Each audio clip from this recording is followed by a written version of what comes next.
Hello students.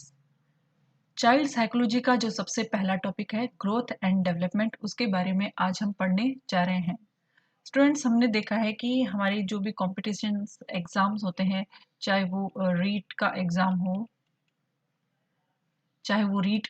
हो, level first हुआ, level second हुआ, प्री हुआ, मेन हुआ, या फर्स्ट ग्रेड के या सेकंड ग्रेड के कंपटीशन एग्ज़ाम हुए, उनके अंदर एक टॉपिक होता है हमारे सिलेबस में, चाइल्ड साइकोलॉजी।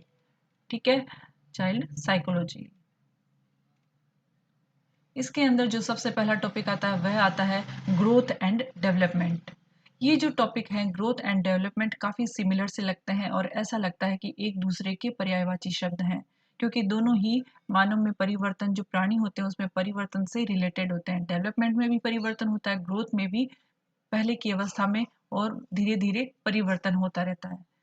एक्चुअल में ये दोनों टर्म्स सिमिलर भले ही लगती हों देखने में, लेकिन इनमें एक बहुत बड़ा डिफरेंस है।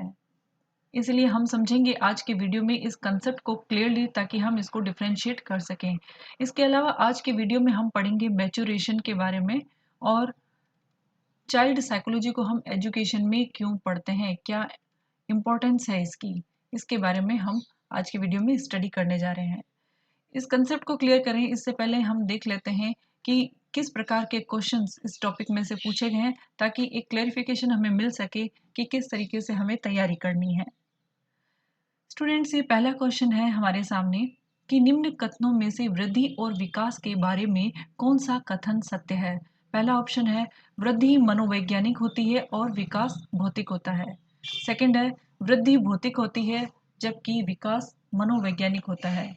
और थर्ड ऑप्शन है कि वृद्धि तथा विकास दोनों ही मनोवैज्ञानिक होते हैं। फोर्थ ऑप्शन है वृद्धि और विकास दोनों ही भौतिक होते हैं। तो यहाँ पूछा गया वृद्धि और विकास दोनों के लिए कौन सा जो कथन है वो सत्य है। तो यहाँ जो सही आंसर हो जाएगा ऑप्शन नंबर 2।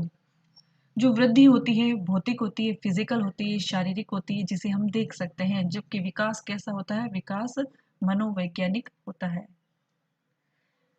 सो स्टूडेंट, चलते हैं नेक्स्ट क्वेश्चन की तरफ, और ये है मात्रात्मक व्यक्तिगत क्षमता रूपी प्रक्रिया को क्या कहा जाता है। या मात्रात्मक की बात हो रही है, क्वांटिटी की बात हो रही है। ऑप्शन हमारे सामने है विकास यानी डेवलपमेंट, संतुलन यानी इक्विलिब्रियम, थर्ड वृद्धि यानी ग्रोथ, परिपक्वता यानी मैच्योरेशन।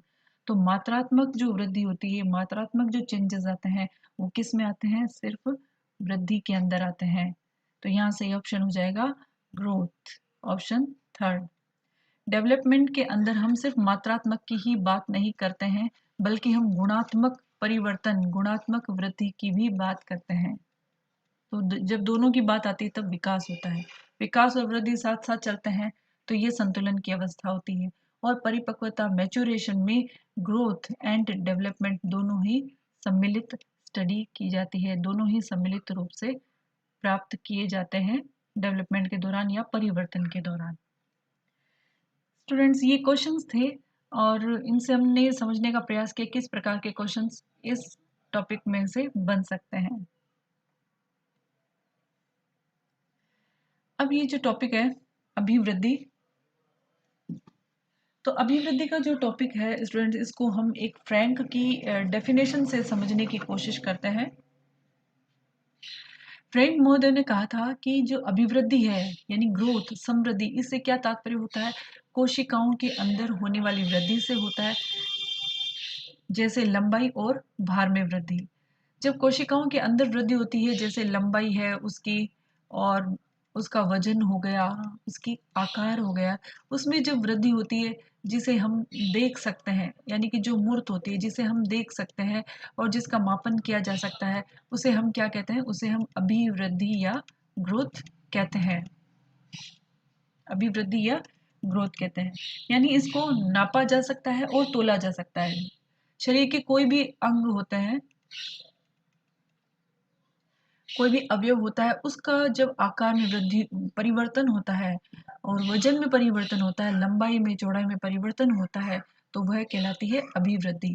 अब यहाँ हम इस चित्र में देख सकते हैं, ये एक छोटा सा बच्चा है, धीरे धीरे ये एडोलेसेंस में पहुंचा, एडल्ट में पहुंचा, और ये पोस्ट एडल्टहुड जो स्टेज है वहाँ पहुँचा, तो यहाँ हम जो परिवर्तन है, इनका जो फिज़िकल परिवर्तन है, वो हम साफ-साफ देख पा रहे हैं। तो ये क्या है?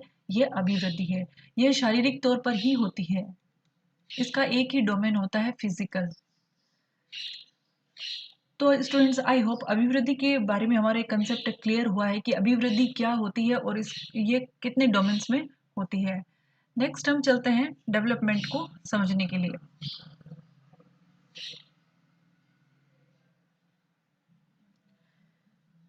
डेवलपमेंट को समझने के लिए हम हरलोग की इस परिभाषा को पढ़ेंगे पहले। विकास बड़े होने तक सीमित नहीं है, यह तो व्यवस्थित और समानुगत प्रगतिशील क्रम है जो परिपक्वता प्राप्ति में सहायक होता है। हरलोग का यह कहना है कि जो विकास होता है वह सीमित नहीं होता है, यानी कि ये असीमित होता है। इसको हम लिमिटेशन में बाउंड नहीं कर सकते हैं। क्यों नहीं कर सकते हैं, इस बात को समझना बहुत ज़रूरी है। क्योंकि जब भ्रूणावस्था में भी पहले जब ओवम और स्पर्म के संयोग से जाइगोट बनता है और उसके बाद में एम्ब्रियो यानी भ्रूण बनता है और उसके बाद में एक बच्चे का जन्म होता है, ठीक है। और उस जन्म के बाद में, बर्थ होने के बाद में उसका डेवलपमेंट होता है चाइल्डहुड के अंदर, और फिर है एडल्ट में, और उसके बाद में ओल्ड एज में, ठीक है। तो ये तो हो गई प्री नेटल स्टेज। यहाँ पर भी तो डेवलपमेंट हो रहा है। पहले अलग अलग एक एक सेल्स थी, फिर दो सेल्स बनी, फिर उन सेल्स का और मल्टीपल डिवीजन हुआ और ऑर्गन्स के डेवलपमेंट शुरू हुए और एम्ब्रियो बना। तो ये एक डेवलपमेंट ही तो है, इसमें परिवर्तन ही तो हो रहा है। तो ये जो परिवर्तन हो रहा है, तो यह जो चेंजेस हो रहे हैं, इसे हम कहते हैं प्री नेटल चेंजेस या डेवलपमेंट। और अब जब बर्थ होने के बाद में जो चाइल्ड में डेवलपमेंट हो रहा है यहाँ पर, इसको हम बोलते हैं पोस्ट नेटल डेवलपमेंट। तो कहने की बात यह है कि जो विकास होता है, डेवलपमेंट होता है, ये कहाँ से, वॉम्ब से लेकर के टॉम्ब तक चलता रहता है, यानी कि जन्म से पूर्व में चालू होता है और मृत्यु तक चलता ही रहता है। हम कुछ ना कुछ सीखते रहते हैं। हमारे कॉग्निशन का डेवलपमेंट होता है, कैरेक्टर का, सोशल जो रिलेशंस होते हैं, सोशल कैरेक्टर होता है, सोशल कॉग्निशन होता है, उसका डेवलपमेंट हमारा होता ही रहता है। तो ये मृत्यु तक चलता रहता है, क्योंकि सीखने की प्रक्रिया हमेशा चलती रहती है। और यह जो विकास होता है, ये हमारी क्या, मैच्योरेशन को प्राप्त करने में हमारी सहायता करता है। हम जैसे जैसे हमारा डेवलपमेंट होता रहता है, हमारे डोमेन्स का डेवलपमेंट होता रहता है, तो उसके साथ ही हम मैच्योर होते जाते हैं। विकास जो होता है वो हमेशा व्यवस्थित क्रम में होता है, यानी कि एक सिस्टमेटिक वे में होता है और एक निश्चित ऑर्डर में होता है। एक डेवलपमेंट होने के बाद ही दूसरा डेवलपमेंट होगा। यानी कि एक चाइल्ड है, पहले वह कुछ शब्दों को सीखेगा, उसके बाद में उनको जोड़ करके भाषा का निर्माण करेगा, या पहले वह कंसेप्ट को समझेगा, उसके बाद में लैंग्वेज का निर्माण होगा, और उसके बाद में आगे के जो कॉम्प्रिहेंशन है या सेंटेंसेस है, उनका निर्माण करेगा। तो ये एक ऑर्डर से होता है। ऐसा नहीं होता है कि पहले सेंटेंस बनाना सीख लिया, बाद में वो वर्ड सीख रहा है, ऐसा नहीं होता है। और एक यूनिफॉर्म पैटर्न होता है। यूनिफॉर्म पैटर्न का मतलब क्या होता है कि दुनिया का किसी भी जगह का बच्चा हो, किसी भी जाति रंग रूप का बच्चा हो, किसी भी क्लाइमेट का बच्चा हो, उनका डेवलपमेंट एक ही तरह से होगा। पहले प्री नेटल स्टेज आएगी, पोस्ट नेटल स्टेज आएगी, उसके बाद में चाइल्डहुड आ जाएगा, ठीक है। और उसके बाद में एडल्टहुड आएगा और उसके बाद में ओल्ड एज आएगी। ऐसा नहीं है कि कहीं और का क्लाइमेट का है, जैसे विषुवत रेखा का कोई बच्चा है, या फिर जो पूर्व के बच्चे हैं, पश्चिम में चाइल्डहुड पहले आएगा, प्री नेटल नहीं, नहीं, ऐसा नहीं होता है। ये एक यूनिफॉर्म पैटर्न से चलता है। ये स्टेजेस एक के बाद में एक क्रम से आती है, और इसी तरह से यूनिफॉर्म पैटर्न से उनका डेवलपमेंट भी होता है। जैसे कि बच्चा पहले लेटा हुआ रहता है जब जन्म लेता है, लेकिन उसके बाद में क्रॉलिंग करना सीखता है, उसके बाद में खड़ा होकर के चलने लग जाता है। तो ये हो गया डेवलपमेंट। अब स्टूडेंट्स, मैं ग्रोथ एंड डेवलपमेंट के बीच में एक जो क्या सिमिलरिटीज है, क्या डिफरेंसेस है, उसको हम अ, समझ लेते हैं।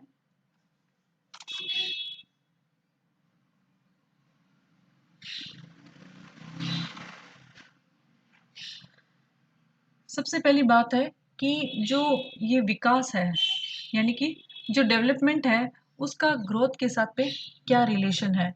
क्योंकि ग्रोथ जो होती है वह शारीरिक होती है और डेवलपमेंट के अंदर शारीरिक भी शामिल होता है और अन्य जो डोमेन्स होते हैं, कॉग्निशन हुआ और सोशल हुआ, तो इस तरह के जो डोमेन्स होते हैं वो भी शामिल होते हैं और फिजिकल भी उसका एक भाग होता है।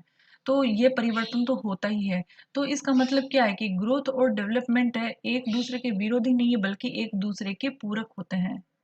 ये बहुत इंपॉर्टेंट बात है कि ग्रोथ और डेवलपमेंट एक दूसरे के पूरक होते हैं, क्योंकि जो डेवलपमेंट होता है वो प्राणी के जो ह्यूमन बीइंग है या कोई भी प्राणी है उसका ऑल ओवर जो परिवर्तन होता है उसका संपूर्ण भाग होता है डेवलपमेंट। और जबकि ये जो ग्रोथ हो रही है ये सिर्फ एक डेवलपमेंट का एक पार्ट है, यह पार्ट है और ये होल है, तो हम इसे एक दूसरे का पूरक कह सकते हैं। अब इन दोनों का कोई समान प्रारूप नहीं होता क्योंकि ग्रोथ जो होता है वो व्यक्तिगत विभिन्नता के आधार पर होती है, व्यक्तिगत विभिन्नता के आधार पर होती है। क्या मतलब हुआ इसका कि कोई व्यक्ति की हाइट ज्यादा है और कोई व्यक्ति की हाइट कम है, ठीक है। कोई व्यक्ति मोटा ज्यादा है, कोई व्यक्ति क्या है दुबला ज्यादा है, और कोई व्यक्ति गोरा है और कोई काला है। तो यह जो इंडिविजुअल डिफरेंसेस के आधार पर इनकी ग्रोथ होती है, कलर में है, हेल्थ में है और उनके वजन में हो गई, ठीक है। तो इस तरह की ये जो होता है ये ग्रोथ कहलाती है। लेकिन जो डेवलपमेंट है उसका जो सीक्वेंस सभी लोगों में एक समान पैटर्न, यूनिफॉर्म पैटर्न पाया जाता है। और इसी तरह से डेवलपमेंट जो होता है ना एक सिस्टमेटिक वे में ही होता है, सिस्टमेटिक वे में ही काम व्यवस्थित रूप से होता है, यानी कि जिसमें आंतरिक परिवर्तन उसके बाद बाह्य परिवर्तन एक सीक्वेंस से चलते हैं। तो ये तो एक इन दोनों के बीच में हो गई डिफरेंस। इसके अलावा भी हम कुछ और डिफरेंसेस को देखते हैं, जैसे कि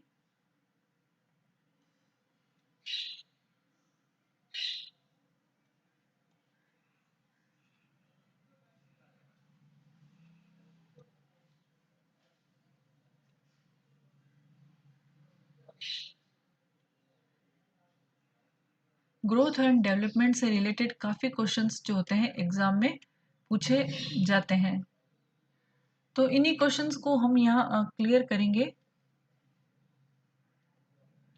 जैसे कि ग्रोथ होती है वह कैसी होती है, ग्रोथ जो होती है वह सीमित सीमित होती है, क्योंकि यह हमेशा नहीं चलने वाली होती है, ठीक है। और जबकि डेवलपमेंट जो होता है ना वह असीमित होता है, यह सीमित होती है। और डेवलपमेंट कैसा होता है, असीमित होता है। ग्रोथ मूर्त होती है, यानी हम जिसे देख सकते हैं, और यह अमूर्त होता है, अमूर्त होता है। ग्रोथ का मापन किया जा सकता है, जबकि क्या हम डेवलपमेंट का मापन कर सकते हैं, इसका मापन नहीं किया जा सकता है, सिर्फ मूल्यांकन ही किया जा सकता है, इवोल्यूशन ही हम कर सकते हैं। ग्रोथ हमेशा निश्चित होती है, एक उम्र के बाद में यह रुक जाती है, ठीक है। जबकि डेवलपमेंट अनिश्चित होता है, क्योंकि यह वर्म से टॉम तक चलता है, हमने पढ़ा था, तो यह अनिश्चित होती है। इसके अलावा जो ग्रोथ होती है वह शारीरिक पहलू होती है, जिसे हम देख सकते हैं, ठीक है। और ये सभी पक्षों में होती है और इसे हम नहीं देख सकते हैं, क्योंकि यह अधिकांशतः आंतरिक होती है, सिर्फ हम व्यवहार से अनुमान लगा सकते हैं, इवेल्युएट कर सकते हैं। और जो ग्रोथ होती है अचेतन मन का परिणाम होती है, जबकि डेवलपमेंट चेतन मन का परिणाम होता है। अब इनके कुछ एग्जाम्पल्स, ग्रोथ जैसे हेयर्स की लेंथ होगी, बालों का बढ़ना हो गया, बोन्स का जुड़ना हो गया, पहले 270 होती है बाद में 206 हो जाती है, नेल्स का बढ़ना हो गया। उसके अलावा जो हमारे ब्रेन का वजन है उसमें चेंज होना, ये सब ग्रोथ होती है। डेवलपमेंट में आ जाएगा एजुकेशन हो गया, स्पिरिचुअलिज्म आ जाएगा, आध्यात्मिकता आ जाएगा और लर्निंग आ जाएगी, ठीक है। तो यहाँ कॉग्निशन का डेवलपमेंट हो रहा है, हमारी पर्सनैलिटी का डेवलपमेंट हो रहा है।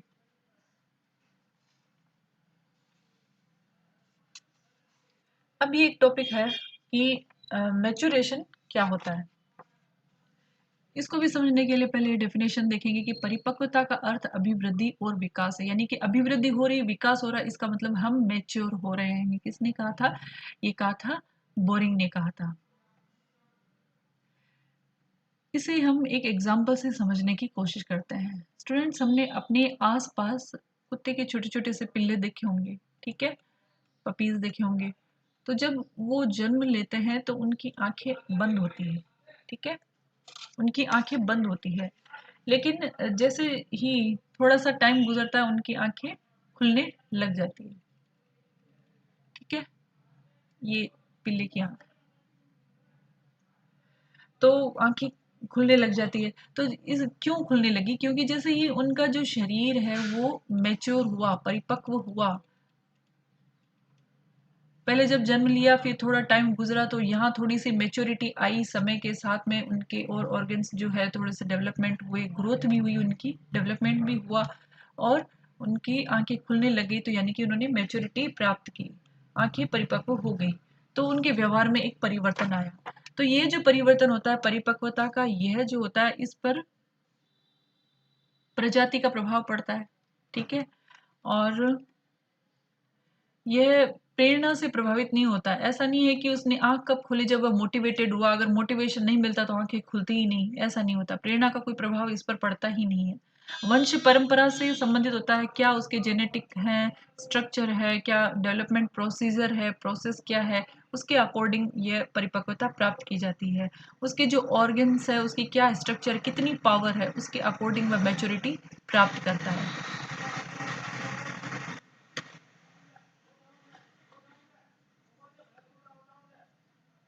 अब स्टूडेंट्स हम पढ़ेंगे एजुकेशन में इसका क्या इम्पोर्टेंस है।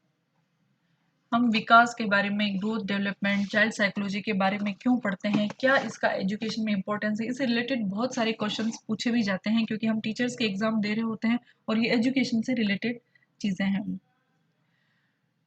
फर्स्ट ऑफ ऑल, जो भी बच्चे हैं उनके पेरेंट्स और टीचर को चाइल्ड साइकोलॉजी का, उनके डेवलपमेंट का नॉलेज होना बहुत ही ज़रूरी है। क्योंकि एक तो वह उससे क्या कर सकते हैं, बच्चे को गाइड कर सकते हैं, और इसके अलावा अगर इन नियमों की उनको जानकारी है तो वह, उनको ये पता होता है कि उन बच्चे का डेवलपमेंट कैसे हो रहा है, सही हो रहा है कि नहीं हो रहा है, नियमानुसार हो रहा है कि नहीं हो रहा है, या विकास की गति जो है वह धीमी है, मंद है, इसका पता चलता है। और टीचर को ये पता चल जाता है कि कौन सा करिकुलम है, कौन से विषय हैं, बच्चे को किस उम्र में और कब पढ़ानी चाहिए, ठीक है। सेकंड, इसका जो इम्पोर्टेंस है कि जो, यदि ये नियमों का पता है तो स्टूडेंट को उनके एनवायरनमेंट के साथ में एडजस्टमेंट करने के लिए प्रेरित किया जा सकता है, ठीक है। और उसके अलावा यदि टीचर को या एजुकेशन से रिलेटेड लोगों को इसकी नॉलेज है तो जब भी वो एजुकेशन की पॉलिसी बनाते हैं या कोई प्रोग्राम बनाते हैं तो वे इन नियमों का ध्यान रखेंगे और इनके अनुसार, उनकी जो बच्चों की उम्र के अनुसार जो उनकी नीड है और जो उनके लिए ज़रूरी चीज़ें हैं उसके अकॉर्डिंग करिकुलम बना सकते हैं, पॉलिसी या प्रोग्राम बना सकते हैं। अगर टीचर्स को या उनके पेरेंट्स को इसका पता है तो वह फ्यूचर में वो जो बच्चा है वो आगे चल करके क्या करेगा, या उसका एटीट्यूड किस तरफ है, झुकाव किस तरफ है, क्या करना उसे पसंद है, कहाँ उसकी एबिलिटी है, तो उसको देखते हुए वह उसको एक वोकेशनल गाइडेंस दे सकता है, जिससे कि जो बच्चा है वो आगे चल करके एक सही करियर को चूज करके उसमें आगे बढ़ सके। तो इसीलिए स्टूडेंट्स, एजुकेशन में इसकी चाइल्ड साइकोलॉजी की बहुत ज़्यादा इम्पोर्टेंस होती है और इसीलिए हम इसे पढ़ते भी हैं। तो यहाँ आज के वीडियो में हमने पढ़ा कि ग्रोथ क्या है और डेवलपमेंट क्या है, इस कंसेप्ट को अच्छी तरीके से समझा, दोनों के बीच में डिफरेंस को समझा, ठीक है। और इसके अलावा हमने मैच्योरेशन के बारे में भी समझा और एजुकेशन में इसकी क्या इम्पोर्टेंस है। तो हमारा जो नेक्स्ट वीडियो आने वाला है इसका जस्ट अगला टॉपिक है, उसके अंदर हम पढ़ेंगे डेवलपमेंट की थ्योरीज।